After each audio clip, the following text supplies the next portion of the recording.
Okay, so we're just going to take some of my chocolate fondant and roll it. We're keeping an eye on the time for that, right? Don't leave it in there too long. Oh, yeah.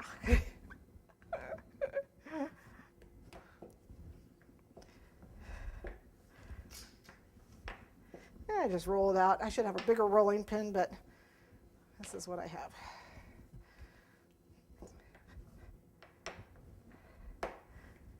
Pasta machine works great for this.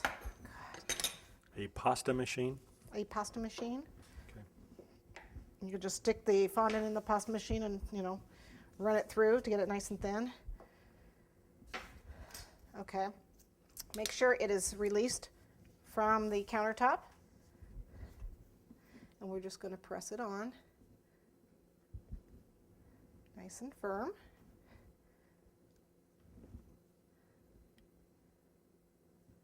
In a somewhat straight line.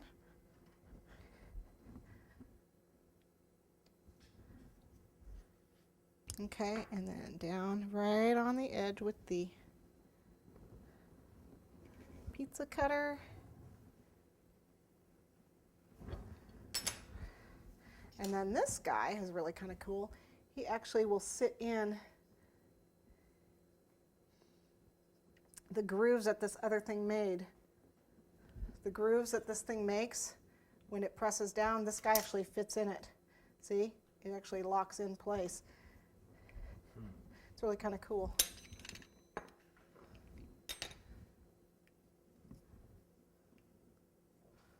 Okay, so these grooves right here, this will fit in it. So it actually tells you where to cut. It's kind of cool, huh? It is cool. It is cool. And where do we get those? I think you can get them. I know you can get them at Global Sugar Art, and I know that Global Sugar Art? Global Sugar Art carries them, and I know that Sugar Delights has them. That's Jennifer Daunt's site. She has them. She has both the pink and the green for sure, because I just happened to be on there the other day. And that's Delites. I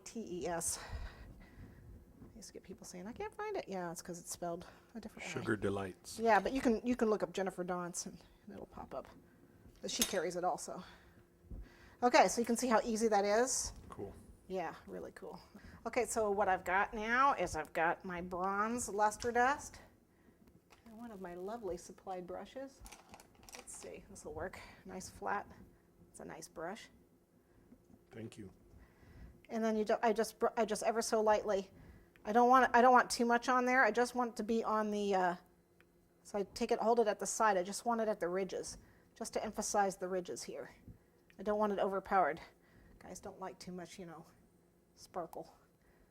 Not sure. It looks like it's done, but I'm not positive, but it looks like it. Okay.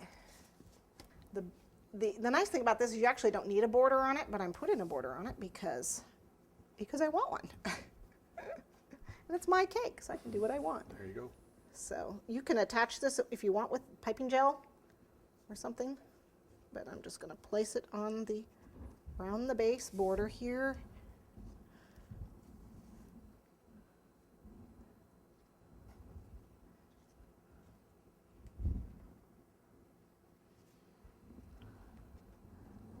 Okay, let's get my palette knife. What did I do with it? Here it is. Or my knife tool. I like my knife tool. Just place it around there. There we go.